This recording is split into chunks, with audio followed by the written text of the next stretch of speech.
just received and our presence on unceded land, and acknowledge all of the Indigenous peoples of the Lower Mainland of British Columbia. I'd also like to acknowledge my colleague, Your Worship. I'm so impressed. I know the nature of the demands on the mayor, and for you to spend most of your day here indicates a real commitment to these issues, and I think that's just terrific. So thank you, and I look forward very much to your participation later on. And I do want to acknowledge also the events in Toronto this week. For those of you, how many people here have lived in Toronto at some point or other? Okay, fair number. It just doesn't feel like Toronto. In my current role, I'm obliged to travel quite a bit, and I was in London, England this week when I got the news, and my colleague showed me an alert on her phone, and it just seemed unreal. And it's tragic. It's tragic for the families involved. It's tragic because of the apparent motivations of the young man.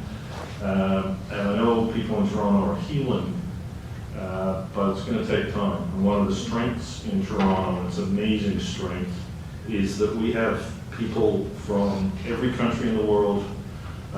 We also have people who are newcomers. More than half the people in Toronto are newcomers. That is, we're not born in Canada, including myself. And when you have that kind of society, when so many people are from away and so many people from diverse backgrounds, you actually every day learn how to welcome and support each other in the way that our welcome was saying. And I think Torontonians will use that strength and skill over the next weeks and months to heal. But it was an awful tragedy. It's the first time I've spoken in public since it, and I just needed to acknowledge that. So it's not the best and most optimistic way to kick off remarks. Normally I come to places that are not Toronto and say, I'm from Toronto, I'm here to help you. I can tell you in Alberta that does not get the best reaction. BC is sort of neutral. So what I'm going to speak about today, and is it okay if I wander? Yes, I can wander, right? Because I have a voice too that can project without a microphone. I want to demonstrate that. I'm going to try to talk about some lessons I learned from my time as mayor in Toronto about how to really address issues of inclusion. The biggest lesson I learned is that the economy, the environment, and social justice go hand in hand. And you'll see I'll come back to that theme again today in the hour that I have. And by the way, I'm only a recovering politician. I haven't completely recovered, so use the idea of an hour loosely. I'm hoping to speak for about 45 minutes and give you some time for questions and discussion. I will come back to that theme again and again. And if there's one thing I'd like you to take away from the experience of Toronto, in wanting to discuss today, is that if you combine those three themes, prosperity, social justice, and attention to environmental values, you can really make significant progress. And that was my experience. What I'm actually going to talk about is a whole range of programs we did, but they're often linked in this theme. So am I going to have to ask you to, this clicker. Okay, fantastic. So I'm going to start with the most basic of municipal responsibilities, at least in Ontario, which is land use planning. Now, who are planners here? Okay, so great. Who are not planners? Oh, it's everybody else. Well, so this is Toronto's official plan from 2002, which wasn't updated until relatively recently. And it's a really important document, and it was under Mayor Mel Lastman, who was politically conservative. But the document is a very progressive and innovative document, and there's a variety of principles that are in it that are really relevant, I think, to issues of equality and justice. First of all, the blue areas are industrial lands, so they're supposed to be preserved for jobs. Very important. I'll give you some sense. This is Toronto. It's not the full region, but it's about 3 million people.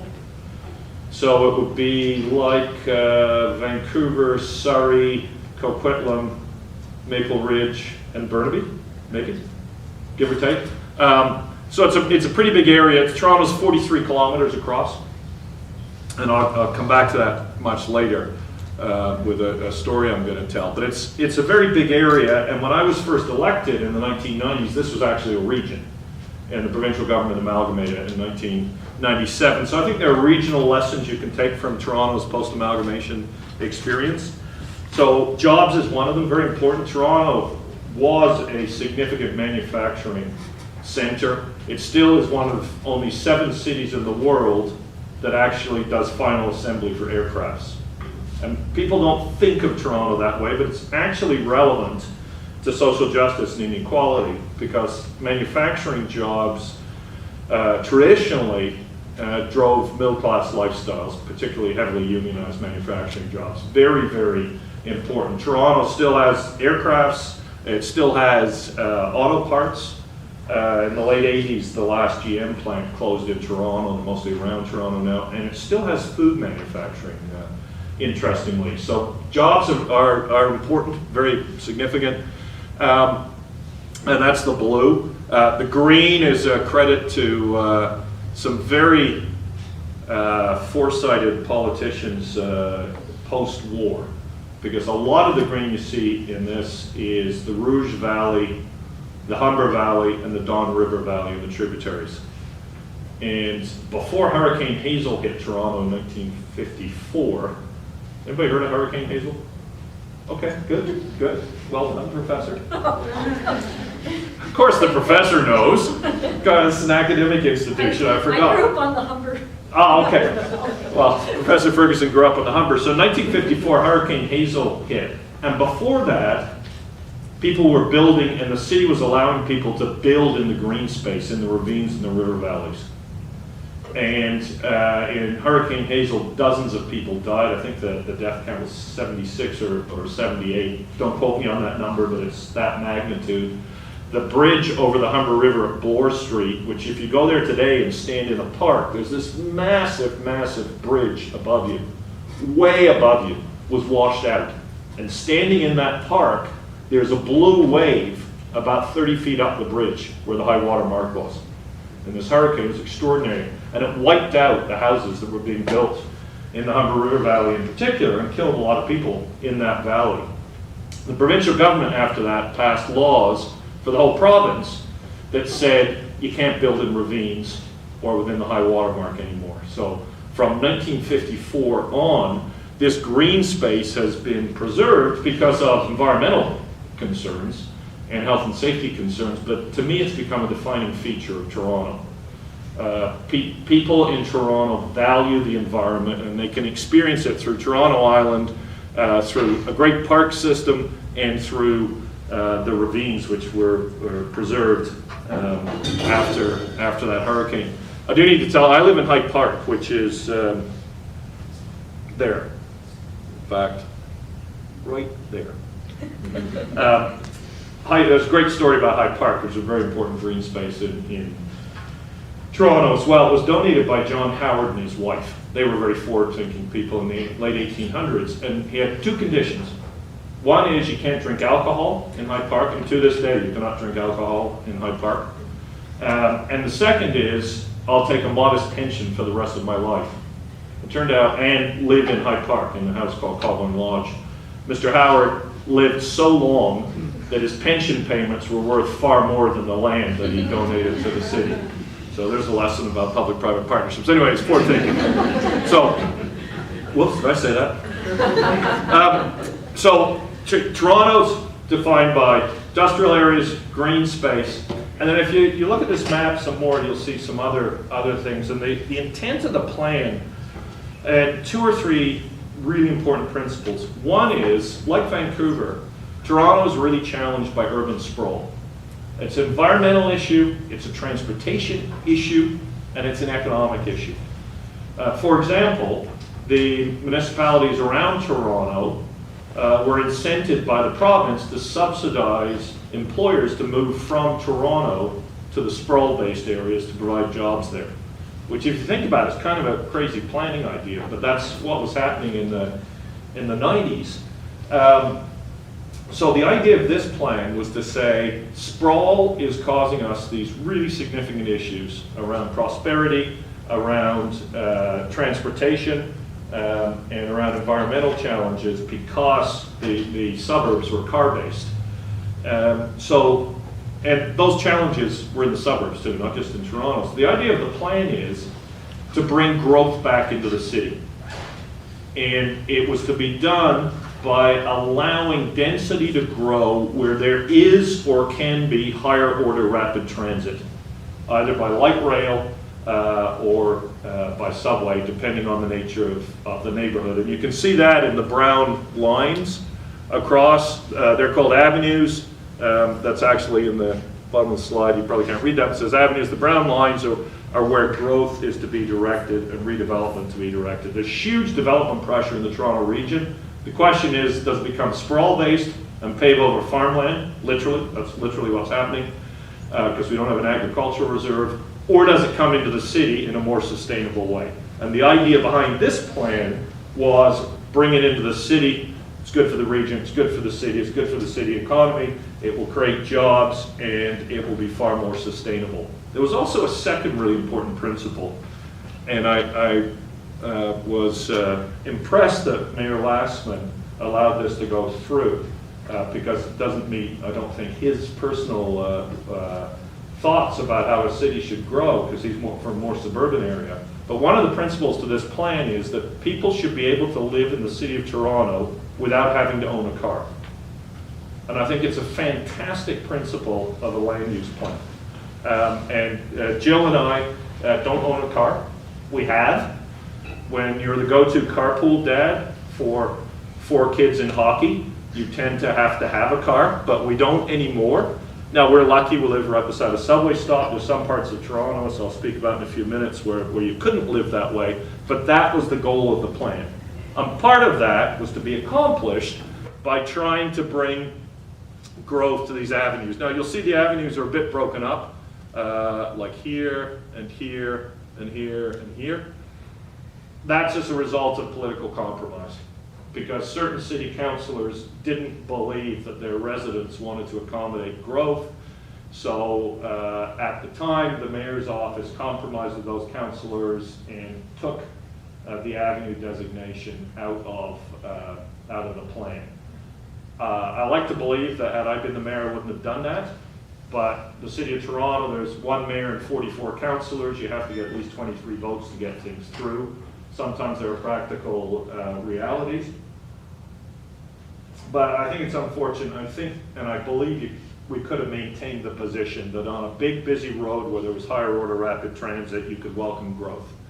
Now, in order to facilitate that, it was very important to have a transit plan. This is Toronto's transit plan. Those of you who follow politics in Toronto will know that it's an ongoing debate. But at the heart of even today's plan is this plan that was introduced by my administration in 2007. I actually ran on the 2006 election, and it was a really interesting election, and the mayor will appreciate this. I ran on a platform that said, if we want a really great city, we're going to have to pay for it.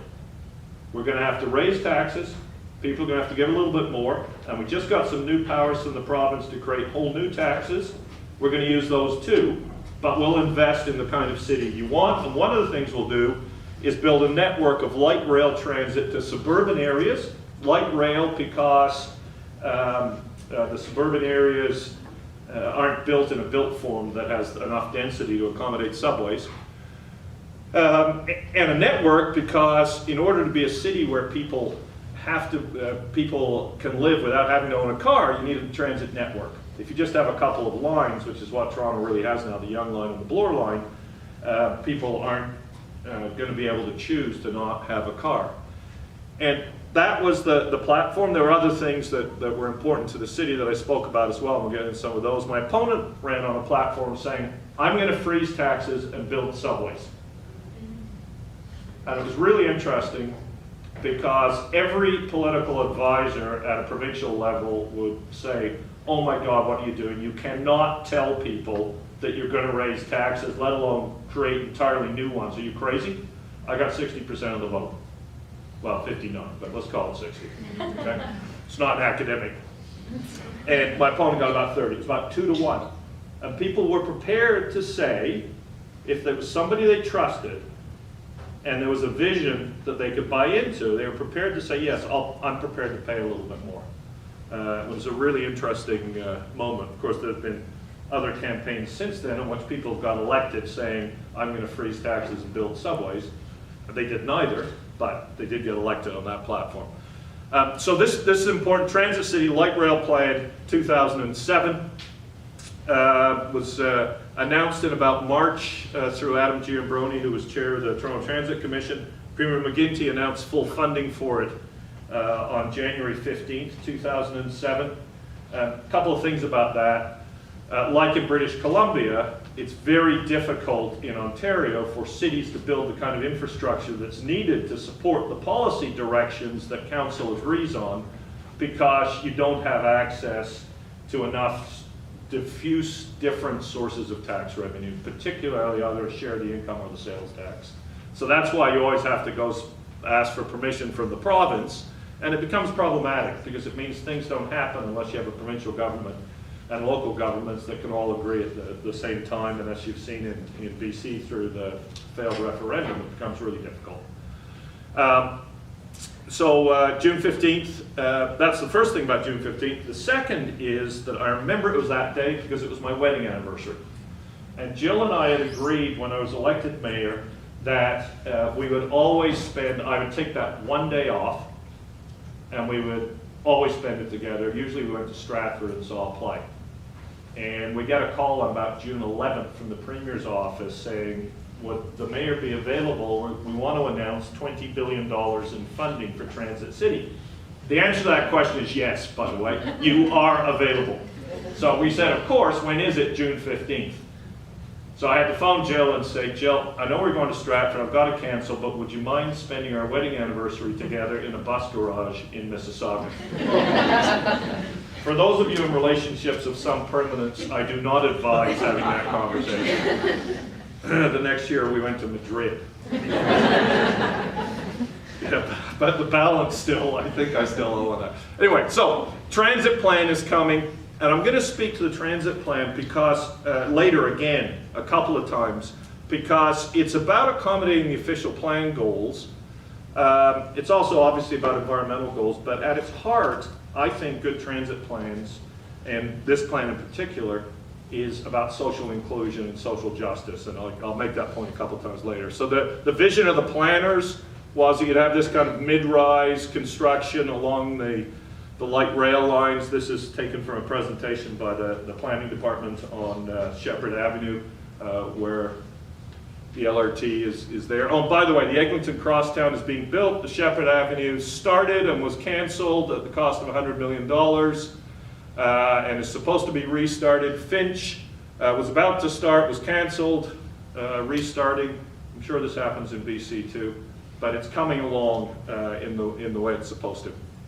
So the idea was a lot of these streets today have very small post-war bungalows, and the idea was to bring density. There's some challenges about gentrification, and happy to discuss that in the questions afterwards, but the idea is a small post-war bungalow on a major transit route is not a sensible use of space, and that is furthering the problem of sprawl. So that's a little bit of background on the official plan. Second thing we were doing at the same time, and this started through a study with the provincial government, the federal government, the United Way, and the private sector, and was also prompted by some of David Hulchansky's work. Do people here know Professor Hulchansky and his work on Three Cities? Okay. So we did some work to look and see where the challenges of poverty in Toronto were the most significant. There's 144 defined neighborhoods in Toronto. They're on this map. And that study showed that we could prioritize about 14 of them, maybe 16. It changed over time a little bit on which neighborhoods, based on where was the highest correlation between low incomes and a lack of public investment. So we didn't just study where low incomes were, we studied where are the places that have historically suffered from a lack of public investment in public goods, like libraries, community centers, schools, programs to help young people get jobs, other community interventions. And these were the priority neighborhoods that came out of that study.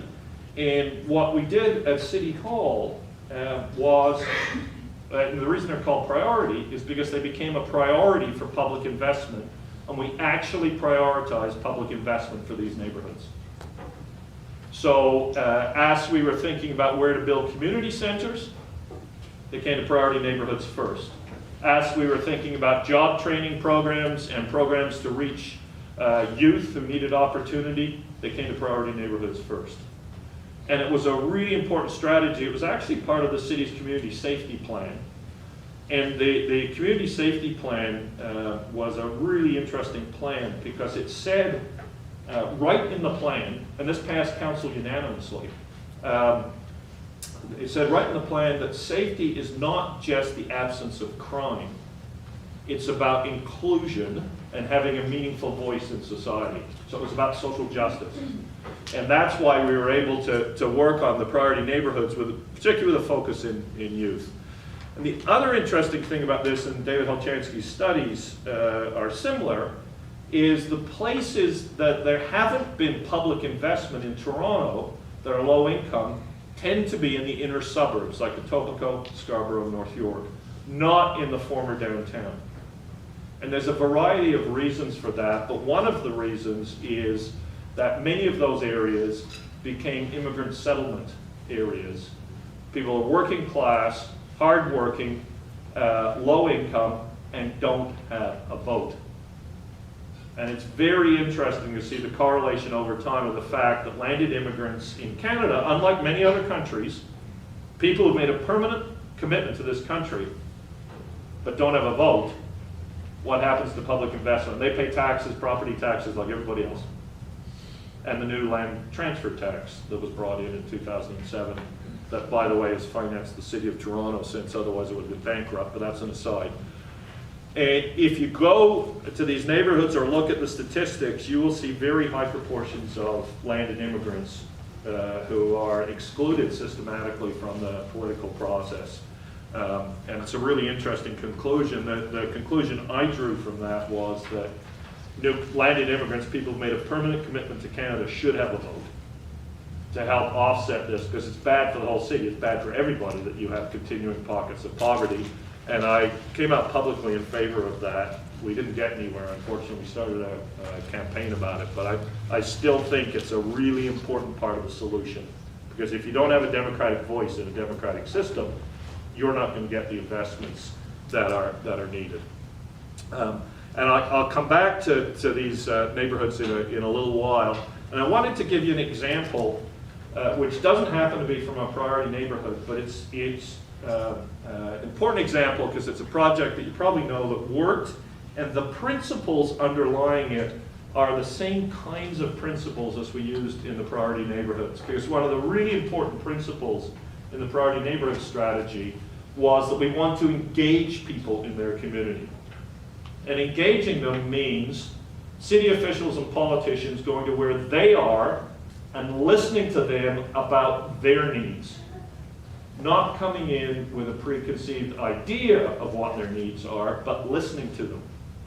And then doing your level best to make the change that they ask. So for example, in the Jane Finch community, a community that was marked by high levels of violence, a stereotype might have been bring some basketball courts so the kids have after-school activities. We went to the community and spoke to people and listened. And what they wanted was not basketball courts, they wanted a theater. So we built them a theater in a community center. It was something like this, perhaps not quite as nice, but they had a theater. And why did they want a theater? They wanted their own voice. They felt very disempowered as young people, and they wanted an ability to do things that gave them a say. Another community, Flemington Park, similar thing, they wanted a radio station. And I learned, I didn't know this, that In Canada, it's, if you broadcast for less than, I think it's a kilometer, under the CRTC, you don't need a license. So we got somebody to donate a $50,000 set of equipment that was a studio for a radio station, and we opened a radio station in Flemington Park, or helped open it, which the young people completely ran. They called it Flemo Radio, and it was their thing, and it was their voice, and for them, it was immensely powerful. Well, they didn't ask for basketball courts. In fact, in Flemington Park, the most popular sport's cricket, but that's a separate point. The only intervention we made was that we offered an interview with the current mayor of Toronto as their first interview in a way they couldn't say no. But after that, they got to choose who they wanted to interview and what they wanted to put on their radio station. And it was fascinating to me that the process of engaging people and giving them a real say dramatically changed the kinds of conclusions and the kinds of opportunities that were created. And another example is the revitalization of Regent Park, which people probably know about. That's what this is a photograph of.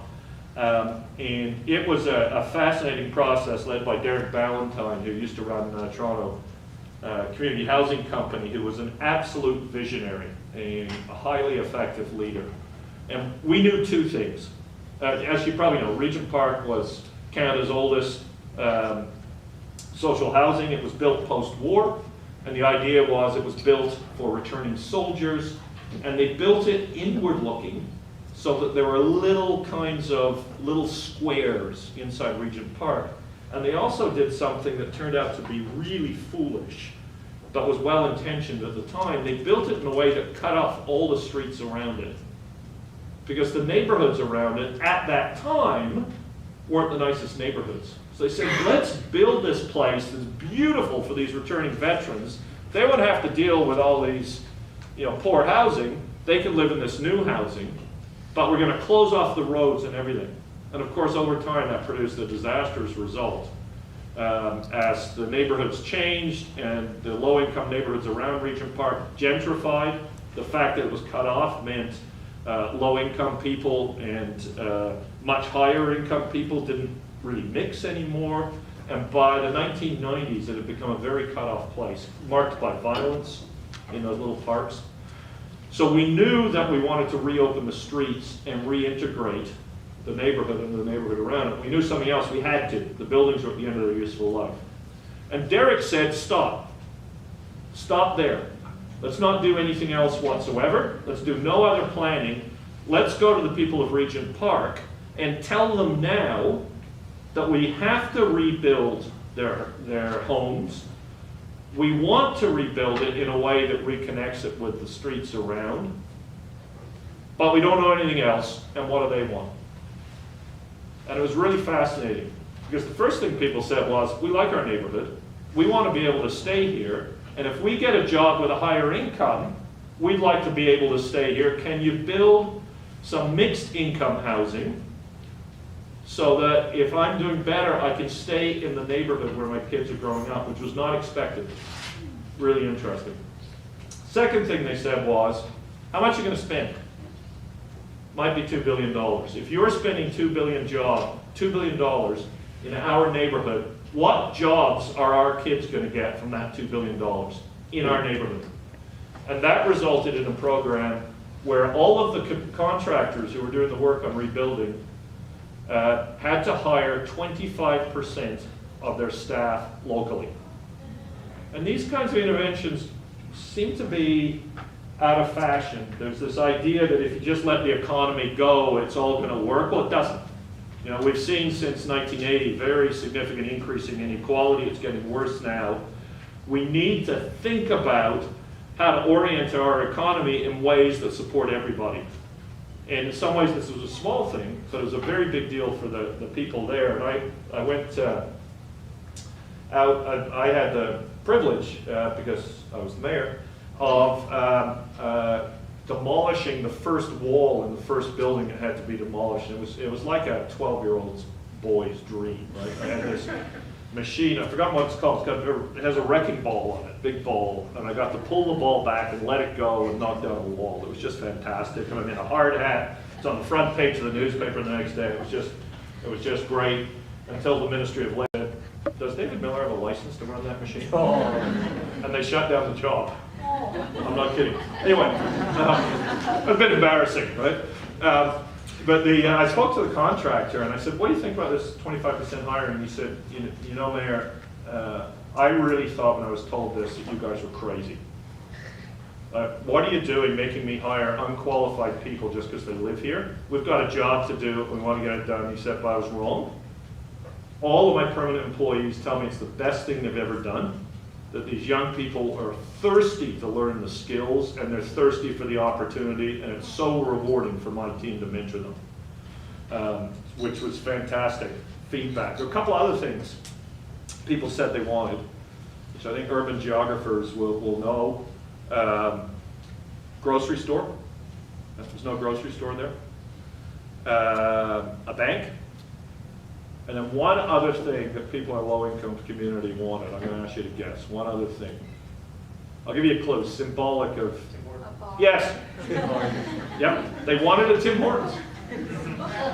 Right? So it's fascinating. They say, what do you want? Well, we want middle-income housing, so if we get a better job, we can move into it. We want jobs for our children. We want a grocery store, a bank, and Tim's. It was symbolic, I think, of that they were making it. They also asked for really high environmental standards in the buildings, by the way, coming both from air quality kind of issues, but also from energy consumption. So this is on a unique kind of district heating, and the buildings are all built to very high environmental standards. And all of that came about because people were engaged from the beginning in listening because of the social justice perspective brought to the issue. So that's just symbolic of the jobs. Those people actually did not work on Regent Park. Just a photograph I have. It's a carpenter's training program that also helps low-income people learn skills and get their certification to become carpenters. Next issue, and I apologize for doing these sort of sequentially, but I don't want to give the impression that we had this big plan that we said, okay, in 2004 we'll do safety and priority neighborhoods. 2005 didn't quite work like that. Things evolved, but one of the issues we worked very strongly on was childcare, and this was particularly important in the low-income neighborhoods for obvious reasons. For people to survive, everybody has to be working. So what happens to the children? Well, when Paul Martin was elected Prime Minister, the Liberal Party ran on a platform that they would finance the construction of childcare centres all over Canada. And our, Toronto, by the way, people might not know this, outside of Quebec, Toronto is the largest direct provider of childcare in Canada, and also a significant funder of non-municipally owned childcare. It's provincial subsidy, but it comes through the city. So we operate and oversee childcare centres, really important as part of a social equity continuum. And when the Liberal Party promised this, we made a plan. We said, what's Toronto's share going to be? We made a plan. And the plan was to open 63 new childcare centres. And if they'd done phase 2, there were going to be about another 60. And that would have meant the wait list in Toronto for childcare would have gone down to 3 months, which essentially is not a wait list or close enough. It's very good. And so they got elected, they put the money in, we put our application in, we opened 63 new childcare centres, almost all of them in the priority neighbourhoods, because we'd already passed the priority neighbourhoods strategy, and it said we've got to make our investments in those neighbourhoods. And of course it's where people desperately need childcare in order to work. And a couple of anecdotes about that. One of the openings, which was in a Catholic school, which was the first time ever, they'd only been in public schools before, first time ever. The custodian came over to me and started crying. It was so incredibly touching. And I said to him, why are you crying? He said, because I'm so happy for my son. And I said, why? And he said, because he has somewhere safe to go after school, because I work till 6. My wife died last year, and I'm on my own. And these tears are pouring down his face. And at another opening, there was no media at that opening. At another opening in the Jane Finch community, the Toronto Star came in City TV. A couple of weeks later, there was a murder, and Global alone had 3 cameras there. You know, it was a field of cameras. Same community, media all over it. And the juxtaposition of those things made me kind of sad as somebody who believes in democracy. Because that man crying is a beautiful story that somebody should be telling in the media. But because our reaction is to go where there's a tragedy and not where there's something beautiful, there was nobody there to tell it. You know, I've told it once or twice now, maybe more. But I think it's really unfortunate. And, you know, the Paul Martin government lost and was replaced by the Stephen Harper government, which didn't have childcare funding. We weren't able to build the next 60 childcare. The waiting list in Toronto now is, I think, over a year for people who are seeking childcare. Stories like that man's being in the media could actually make a difference to people's understanding of what the kind of commitments governments may do in real, for and with real people in real neighborhoods. So I've always felt very sad that it's hard to get attention for these kinds of good news announcements. So I've spoken a bit about planning, a bit about transportation, a lot about the social equity platform. I'd like to talk a bit about the environment now, and then when I wrap up before questions, I'm going to try to pull together how these all fit together. Toronto has a really great climate plan. First one was from 2007, it's just updated last year. Based on this plan and the closing of a coal-fired plant by the provincial government, the greenhouse gas emissions for the Toronto geographic area, not the city's operations, the place where 3 million people live, that geographic area that has manufacturing, all of that, are now today about 24% below 1990 levels, which is a dramatic, dramatic drop. And it demonstrates a bunch of things. First of all, people, no, I know they wouldn't say this in British Columbia, but people who say that you can't afford to take the steps necessary to combat climate change, it's just ludicrous. If anything, Toronto's economy is too hot. We were facing the same kinds of dislocations as you are in BC because of the price of housing. Really, really challenging. And that's during an era of significant greenhouse gas emissions. This was completely unanimous by council. And that, to me, municipal governments are very democratic. City councilors really listen to their constituents. And, you know, my successor was on council, I think it's fair to say, had a different approach to things than I did. And he voted for this. And that told me that Torontonians, said a few minutes ago, they're green. They really, really wanted action on climate. Of course, this came to council just after Inconvenient Truth came out. So I wish I could say that was deliberate. I waited till Al Gore galvanized the world and then brought a strategy, but it was not quite that organized. But it really helped. And every single member of council was in their seats voting on that, because the vote immediately afterwards was on the introduction of the new taxes that I promised in the election. And as you can guess, that was not unanimous, but they got through. So, and why is this plan relevant to the social justice kind of issues we're talking about? For a variety of reasons. First of all, at its heart, it's also about jobs. And let me go back a step.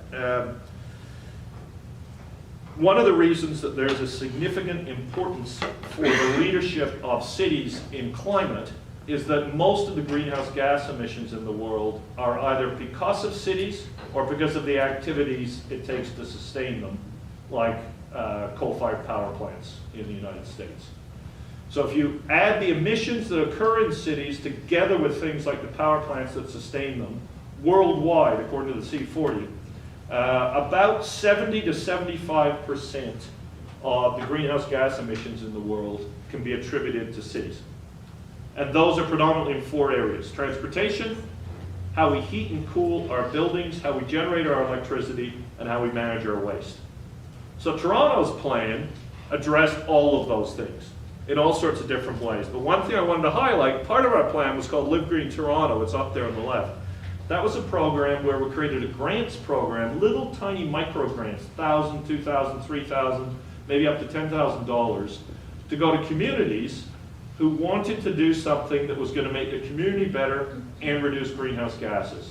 A simple project might be turning some unused land into a community garden. More complex one might be community level solar and at the time there wasn't a subsidy for it through the provincial government. So it was important that there be something from the city. And we also hired people to work in the priority neighborhoods to help low-income neighborhoods figure out how to access these funds. So those people would be right in the community helping them organize. Lots of other things. Don't need to go through all of it because this talk isn't really about the environmental issues, but energy retrofits on buildings create lots of jobs. And I'll get to that in a minute. If you're doing a low-income neighborhood, how do you approach it to see who gets the jobs? Green energy, Toronto has deep lake water cooling, which is pretty cool. They take the water from Lake Ontario, which is a constant temperature at the bottom all year round. And all of downtown, air conditioning used to be essentially powered by coal. Deep lake water cooling took it off. Very cool. Some other stuff we can get into later if people have questions. But just to give you a sense, there's a whole range of things happening. And in Toronto's case, in New York's case, certainly in Vancouver's case, because you have green energy grid, Vancouver City proper, not Greater Vancouver. In a lot of world cities, the biggest single emitter is buildings. In Toronto, it's 60%. In New York, it's about 80%. And it's how we heat and cool them. So we spent a lot of time in that strategy thinking about how to ensure new buildings were built to the highest standards. So there's a green building standard in Toronto. And how to do energy retrofits on old buildings, which is hard for a city because old buildings are already there and we don't necessarily have the full jurisdiction over them. So one of the pilot programs, which is now sort of percolating all over Ontario, and I hope percolates across Canada, was called Tower Renewal. And the idea behind Tower Renewal came from some engineers at the University of Toronto who were really smart. And they looked at buildings like this. These are called concrete slab apartment buildings that were built in the 1960s and 1970s out of concrete, subsidized by the federal government as a part of the post-war need for housing. They're all over Canada. There's 1,000 in Toronto, 2,000 in the Toronto region, in every city in Canada. I grew up in Ottawa after we emigrated from England. We actually lived in a building very much like these. And because they're concrete, they have two really important properties. One is they're here forever. So these buildings will be here forever, essentially. 100 years, the engineers say, probably considerably longer. The second is concrete has no insulating power whatsoever. So they're horribly wasteful of energy, and it's counterintuitive. A one-bedroom apartment in a building like this uses more energy to heat and cool than a small house. And the result of that, the engineers said, was if you put insulation on the outside, which is relatively cost-effective, you could dramatically lower the energy consumption. And if you did it on all 1,000 buildings in Toronto, you would reduce the greenhouse gas emissions to the geographic area of Toronto by 5%. The Kyoto Accord, which countries agreed to a long time ago about reducing greenhouse gas emissions, the first target was to reduce them by 6%. So this would have met Toronto's Kyoto obligation just by properly insulating these buildings, which when they were built wasn't thought about because energy was cheap. So some architects looked at that and said, hey, this is a great idea. If you did that with really funky panels and design and color, you could really rejuvenate neighborhoods. They'd look great. We've actually done this in Paris and Bratislava, I think, and some other European cities. And they brought it to the city. And because we look at things environmentally, prosperity, and social justice, we looked at it and said, hey, wait a minute, a lot of these buildings are in low-income neighborhoods in Toronto, many of them in priority neighborhoods. How do we find a way to ensure that both the process and the results are inclusive? So the pilot project took the idea and went to the residents of buildings with diverse landlords, some public, some individuals, some big corporations, and went to the residents and said, we have this possibility, what do you want? What would you like to see in your neighborhood? And it was really interesting because they had somewhat different answers than Regent Park. Although the same one, jobs. If you're going to do this and spend all this money, we want jobs for our children in our neighborhoods. The second thing they said was, we don't want our rents to go up and get pushed out because these apartments are affordable. And the third thing they said was, we want some opportunity as entrepreneurs. Nowhere commercially zoned. So you can go to 1503 and get a haircut, you know, your nails done. You can go to 1715 and get an entire new set of dentures. There's all sorts of this underground economy, and people actually wanted the chance. They said, you know, if there was a shop downstairs, I'd rent it and do it there. But there isn't. And it was fascinating. They also wanted us to help with the green space. They wanted the green space to feel safe to them. So they talked about gardens and farms and place for children. Really interesting and significant. And the kinds of jobs these would be created in Toronto would be unionized. So the city brought the unions to the table and said, is there a way you could help train the young people who live in a building you're doing work on for a contractor to get the skills necessary to have these jobs? And I think this program brings those three themes together in a really great and clear way. The city has just passed, it's taken years, but they've now passed some financing methods for this that are sort of like the PACE system in the US. So hopefully it's going to start happening at scale over the next couple of years. So 2 more points and then I'll wrap up. This is happening globally, not just in Toronto, the connection between climate, prosperity, and social justice. As was mentioned in the introduction, I'm with the C40 Cities now, which is a group of the world's largest cities working together on climate change, founded by Mayor Ken Livingstone of London in 2005. And one of my responsibilities is what we call inclusive climate action, which is equity. Climate change impacts the poorest of the global poor, and even in the developed world, differentially impacts low-income communities. How do we provide solutions to climate that are solutions for the economic and social challenges of those communities? That's who the C40 is. And there's some great examples. New York City saw this firsthand. Because Hurricane Sandy, yes, it hit Wall Street, but it also hit many of the poorest neighborhoods in New York, places like Queens, places that still have wood sewers that are over 150 years old and that are still actually rebuilding from Hurricane Sandy. And so New York City's climate plans are all about social equity and inclusion, as well as Mayor Bill de Blasio. His whole political career has been about inclusion and social equity. Los Angeles doing a similar thing with a program called Watts Rising. Very interesting. There's public housing, a fairly low-income working-class neighborhood around the public housing, and then manufacturing there that is poisoning the air and the water and the land. And the people there are really organized about environmental issues. Their first issue are public health-related ones, but it allows them a path to climate, and Los Angeles is doing some really interesting work through that program. So the final point I wanted to make is about how I see these issues coming together, and it's through public transit. And we talked a bit about the economic side of this, the planning side, about bringing in development and jobs. That's also a bulwark against sprawl, but it's an economic side. We talked about the transportation need for it.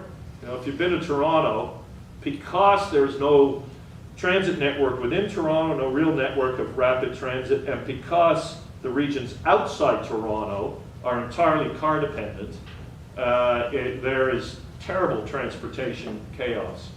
But at its heart, transportation, for me, is a social justice issue.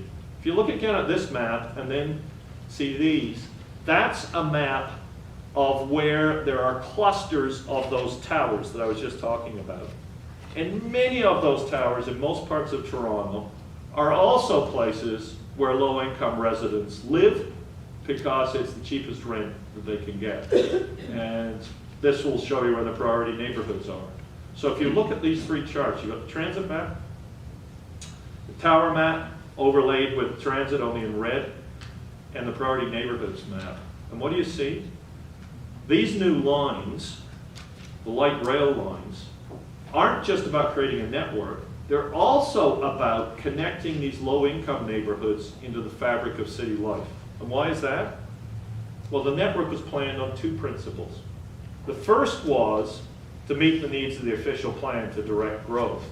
But the second was based on basic transit principles of who's taking transit, where are they, where are the biggest number of riders who really need a rapid transit to get off the bus.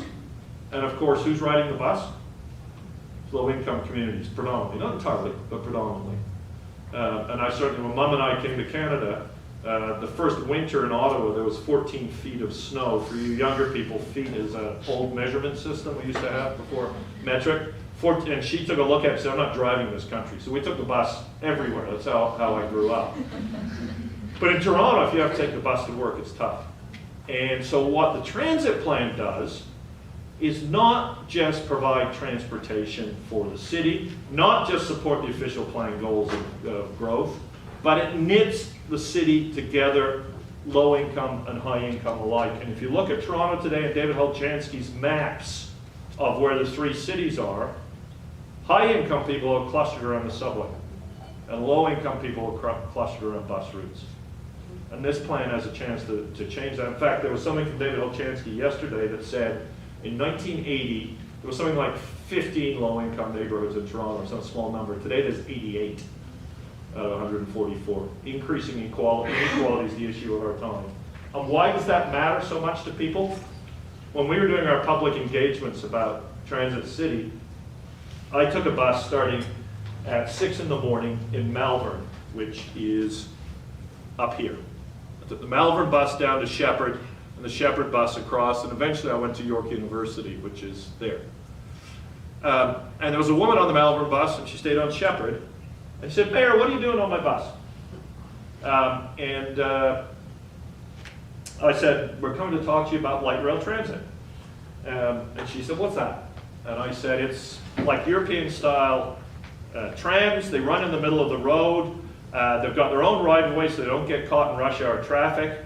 So they're more reliable, they come on time, and they're faster. And she said, that would be great. That's great. I would really like that.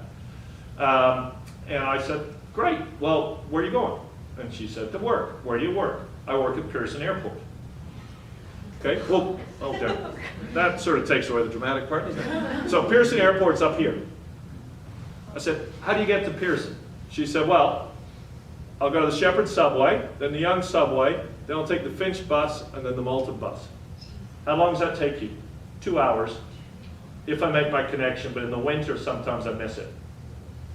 You've got a long day. He said, oh, that's my morning job. In the afternoon, I'm a cleaner at the Royal York Hotel, down here. So bus, subway, and then subway, bus. So something like 8 buses, 6 subway rides. And like most people who live in low-income neighborhoods, she's working two jobs, some people 3. So she probably spends 4 hours a day on transit. What does that mean for her?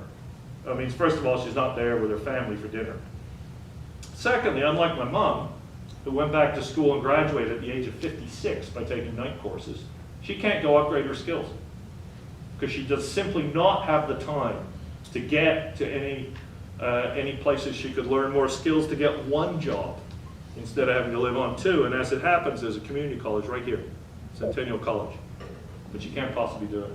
The other thing it means is she can't go to the public meetings and demand that the politicians build the light rail line that comes to her house. So she's systematically excluded from democratic decision making. That's why public transit is so important. And that's why thinking about social justice, environmental issues, and economic or prosperity issues at the same time matters so much. Because this plan is an example of what all the best plans do. They write economic issues, they provide environmental solutions, but they also provide social inclusion at their heart. And I think that's what all of a city government's best plans should do, and really, that's how we're going to address inequality, whether it's through a transit plan or other plans, addressing all 3 of those at the same time. I've gone beyond what I said I would. I apologize, Karen, but we've still got time for questions. Thank you so much for your time.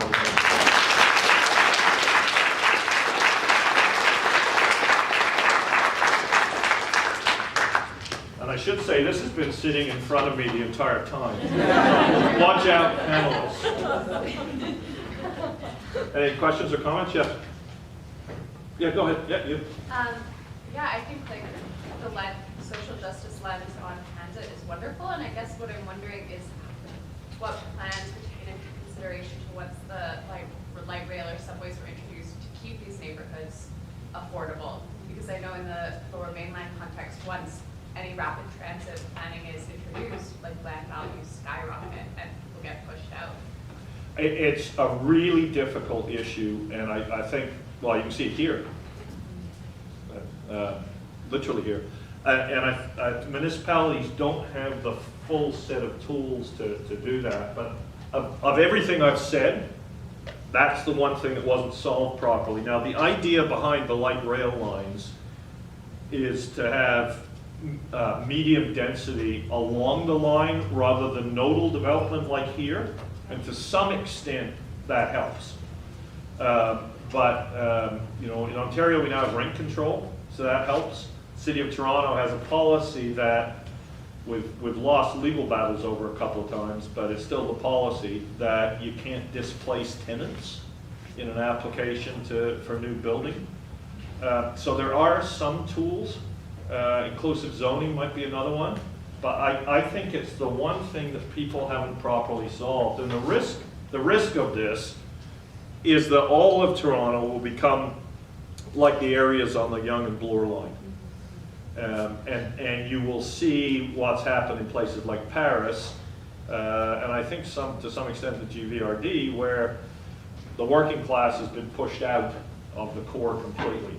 I think it's less likely to happen because of some of those policy levers, but I have to say that they're not good enough to be certain, and I think we need to do some work on policy levers to solve that problem better.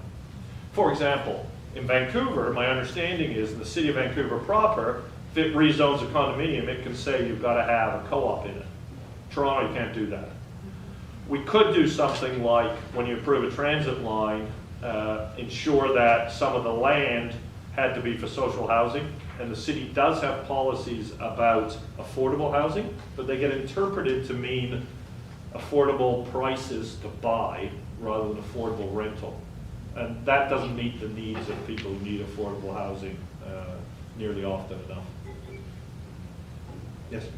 Thanks, Mr. Miller, for this elaboration upon your approach to improving the City of Toronto. And then I'm just wondering if you could maybe reflect on how you take some of these hard infrastructure and hard policy, social development kinds of prescriptions that I can tell you're very passionate about how these work for the City of Toronto in terms of preserving its inclusivity as you move forward towards a more sustainable future. But I'm just wondering if you could maybe push that towards what you're doing with C40 and thinking about, like, what are some of the best stories or approaches that you've heard from your colleagues in that network about how to engage in more of the, not the hard policy, but the soft values conversation about why an inclusive city matters? Because it seems to me as we get this increasing gap, it's harder to make the case, like, so what if the whole city becomes like Yonge and Bloor? Well, what's wrong with that? It's a really interesting question. I guess for me, I'll just tell you a bit about my background. I grew up in a small village in England with my mom and my grandfather. I'm the only child of a single mom. This village was pretty basic. Nobody had any money. Nobody threw anything out, not because we were environmentalists, but because you couldn't afford it, so you fixed things. And everybody lived what we would call now kind of a sustainable lifestyle. Like, we all had our own little gardens, we had compost heaps, just because that's how you lived. And one of the things that was marked by was real class distinction, even though it was a tiny village. There were landed gentry that owned the village. And because my mom was the teacher, not a teacher, we were invited once a year to the landed gentry for dinner. Not twice, not breakfast, once a year. And it was actually Sunday dinner, so it was around 3 o'clock in the afternoon. Okay, that was our place in the social hierarchy.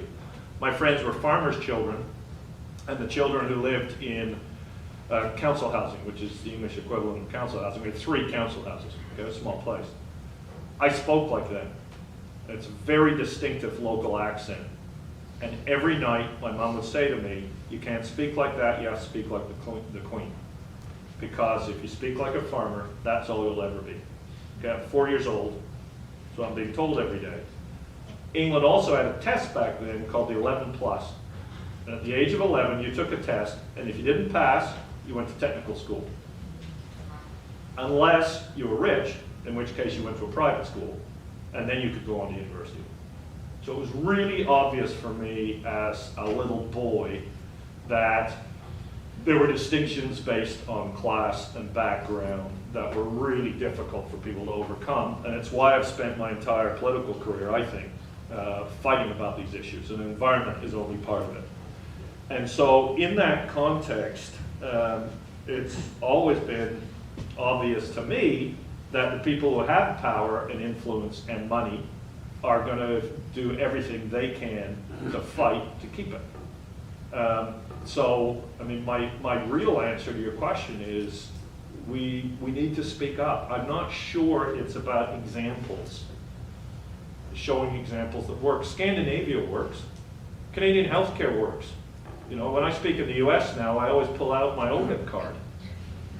And I say, hey, by the way, I know Republicans say people don't like it. We love it. And I wave it around. But, you know, Scandinavia works. Our healthcare works.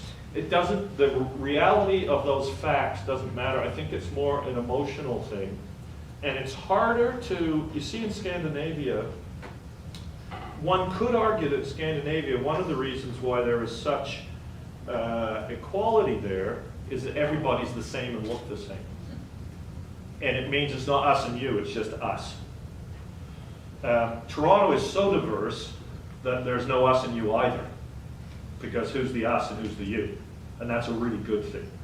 I think in places like the US, we don't see that as much. There's really us and you by, you know, by race or ethnic background. And it's harder in those contexts to appeal to the heart. It's about appealing to the heart. And I think it's, you know, our political leaders need to speak to this issue all the time, but we also need to as well.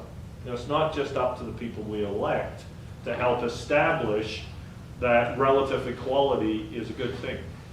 And we need to talk about it in terms of solidarity and democracy, but also in people terms.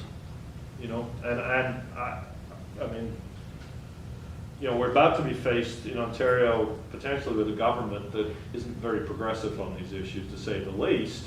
I never thought I would see, you know, somebody who espouses what the current leader of the Conservative Party does in Ontario be leading in the polls. I mean, Conservatives in Ontario used to raise taxes and build things, right? They built all the subways in Toronto. So my conclusion is it's an unending fight, and we have to make the case every day, but we have to do it through appealing to people's hearts, which means telling stories, giving examples, inspiring their passion, inspiring their generosity of spirit. Look how people have responded in Toronto to the tragedy of Young and Finch. They responded with huge generosity of spirit. I think we have to appeal to that. Sorry to give such a long answer, but it's not, it's a very fundamental, hard question. Yes? Thank you for your presentation today and for joining us and sharing your wisdom and your words with us. I'm wondering if you can comment a bit about how, in a large city like Toronto, you work with adjacent municipalities. So in the Vancouver metro Just area. give me 1 second. Just give me some instructions. How long do you want to take questions? Just this will be the last question. Okay. Great. Sorry. Why don't you start over? I apologize. Okay, no worries. So I'm just wondering if you can comment about how in Toronto you worked with the adjacent municipalities. So in Vancouver, we have something like maybe 20 or 26 different municipalities. Mayors get paid anywhere from $14,000 honorariums to $200,000. $200,000? Well, I mean, somewhere in the range. I didn't get paid $200,000. So I think there's a large sort of disparity in both what the role is expected to be, but also people's expertise as they come forward, and the resources they have to do their jobs as council, as mayors, as staff. So a few things there. First of all, I'm not going to give you my advice. I'm going to give Richard Daley's advice. Okay? And Richard Daley was a great mayor of Chicago. And the best mayors, in my experience, absolutely love their city. They wear that love on their sleeve, and they leave no stone unturned to make it better. That's what Richard Daley did. Hazel McCallion's much adored as the mayor of Mississauga. That's how she behaved. She loved Mississauga. I find that kind of weird, but she truly loves it. So Richard Daley, forgotten what he wanted to do, was something like annexing the highway that connected O'Hare Airport with Chicago. What he did was he pulled all the local mayors together and for a decade talked about their issues and how Chicago could help them and listen to them. And by the way, there is a commonality between mayors, whether they're 13,000 or salaries like unimaginable in Toronto, because you're ultimately you're the one. Everybody stops you in the street and says, X is happening. Please do something about it.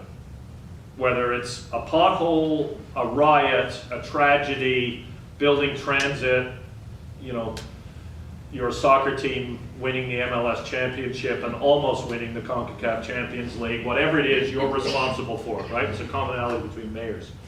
He worked for a decade to build the bonds between the mayors on local issues and then raise this one of, here's what I need.